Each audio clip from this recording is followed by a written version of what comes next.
I'm sure it was a difficult process po para mapili yung 50 films, no, na magpa-participate dun sa almost free screening, no.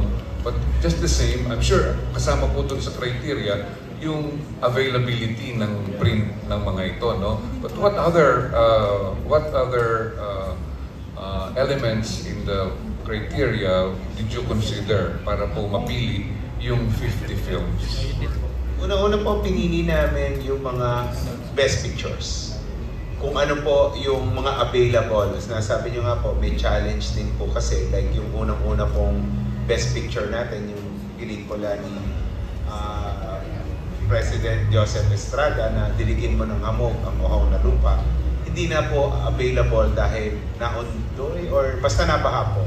So it's a sad event na nag-prevent na maipakita po natin. So, unang-una po yun, availability po ng best picture, then yung top grossers na available.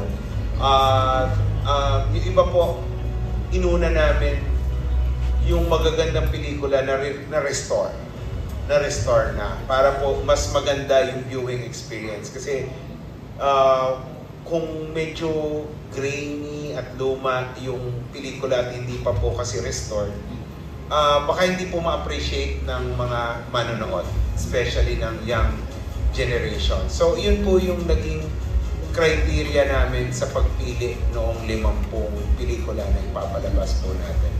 Pero marami na rin po yun, 50 ang nakuha ninyo.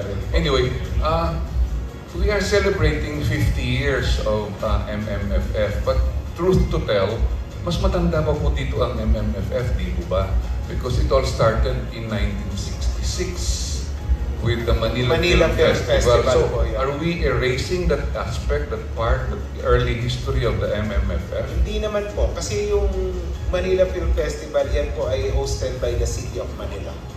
Ito po kasing MMFF ay creation po ng isang batas na inisyo ng ating former President Ferdinand Marcos Sr. Yun po ay nag-issue po siya ng presidential proclamation creating MMFF. So, hindi naman po natin maring masasabi natin na yung pong MMF, yung Manila Film Festival ay nagbigay daan sa pag-create ng Metro Manila Film Festival. Hindi naman po natin tinatalikuran yung history na yun. It's just that ito po kasing particularly itong MMFF ay creation po ng isang batas na na-issue ni former President Marcos na yun po yung nagtuloy-tuloy. So, yun po yung sineselebrate natin. Kaya po 50th year, dahil 50th year po ng edition ng MMFF, simula no na-create to through that presidential proclamation. It should not be forgotten, I think, that the mother of the MMFF is the Manila Film Festival. Yes. Yes po. We acknowledge that, sir. Hindi naman po natin nire-rewrite yung history or binubura yung kanilang participation na ang MMFF ay nagmula po doon. Maybe in your promotional collaterals, I think it is important that you have to mention that. Actually, I think doon po sa video, ipinakita na nagsimula ito na Manila Film Festival. Pinakita naman po. Tapos pinalitan lang noong in-increase na po yung coverage for the entire Metro Manila. Nasa video po kanina. Yeah, thank you, sir. And we'll cover it sa book that ABS Publishing is doing. In the same way na nag-evolve yung Manila Film Fest, may Quezon City Film Fest, well, this one's Metropolitan Film Fest, so naging Metro Manila Film Fest. And then we all know how colorful it was that President Estrada had to approach the then First Lady Imelda Marcos in a ballet in the morning. Makikita niyo kung lahat yan sa libro na ipapublish ng ABS Publishing. So next question. Ito na si Cesar Ian Mingtanga ng Net25. Thank you, Kuya Noel. Kuha lang po kami ng update regarding po sa Finnish Films announcement po para makompleto po yung 10 pelikula kalahok sa Metro Manila Film Festival. Ang deadline po for submission is September 30. So, yung mga Finnish film entries po ay deadline ng submission September 30. Tapos i-announce po namin yan October 15 dahil kailangan pa pong panoorin yung mga entries ng mga selection committees po. Yung member ng selection committee po. And as of now po, how many submissions po na meron na po tayo? So far, may nagsabit na ba? May nag-manifest na po. Marami na pong nagparating na magsasubmit sila. So, we're waiting for it. Alam naman po natin na yung iba hanggat hindi po deadline ay hindi mo na isasubmit dahil baka may mga tweaking pa sila o may FGD pa dyan. So, I think pinapolish pa po yung mga pelikula. So, normally naman po, nare-receive namin yan a day or two before the deadline. Then my last question po is for the mural painting po. Meron po ba kayo invitation din po dun sa mga artists po na mag-a-appear po sa mural painting? Mag-a-appear din po ba sila kung wala man po sila nandito sa mundo, family po nila? Yes, nagpadala po kami in fact ng invites doon po sa ating ilo-launch. And yung po yung kanila na po ang ipe-paint na poster, i-invite po natin yung either yung artista or yung kapamilya kung sakaling hindi na po sila present. Thank you po. With your indulgence, Chairman.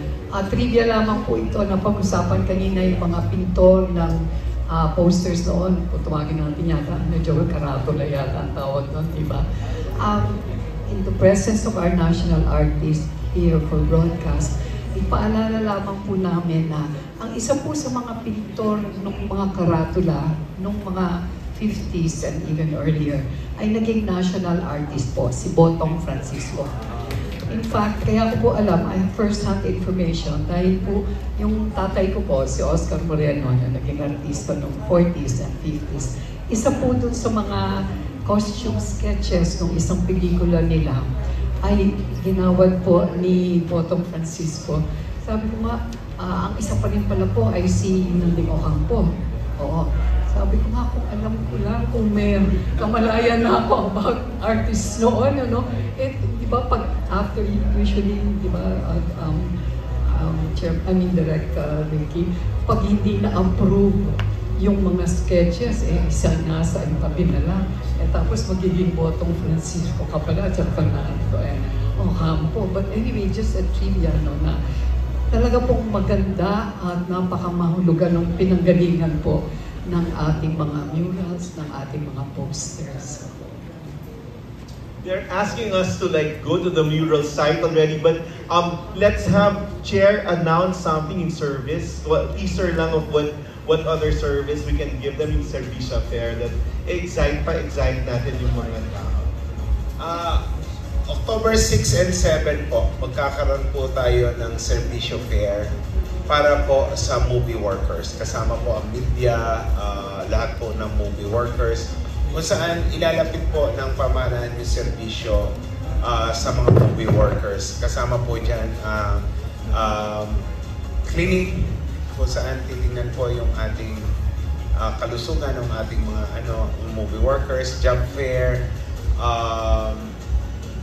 pautang sa mga nangangailangan, at pinaka-importante po sa lahat ay yung pagbibigay po ng AKAP. Pinag-uusapan po namin kung between 5 to 10,000 pesos po ang ibibigay sa mga movie workers. I think 10,000 ba? 5,000. Minimum 5,000 na tao po ang bibigyan ng between 5 to 10,000 pesos bilang tulong po sa movie workers na alam naman po natin na marami ang nawalan ng trabaho or kaunti yung trabaho. So, sa October 6 and 7 po, iniimbitahan po namin kayo sa Philippine Sports, sa PSC, sa Ultra, para po dito sa Servisyo Fair po ng ating pamahalaan, na iyan po ay handog po ng ating Pangulong Bongbong Marcos at ng ating First Lady Lisa Araneta Marcos. with that initiative, we And don't Office only, of the Speaker pala. Yeah. Office of the So we Speaker. don't only take care of yung kung anong output natin sa pelikula, kundi yung welfare ng mga tao. So we've gotten all the lists already from the different organizations, Film Academy, FDCP, the press, Mobile Fund, and even MTRCB. No? I think I saw they're in the list also. So yun ba, i-follow up na lang po namin lahat yan, and we'll see you sa October 6 and 7 at the Ultra. So, magkaka-group picture lang po, iba't ibang sector that we all go out for the mural. So, yeah. So, paano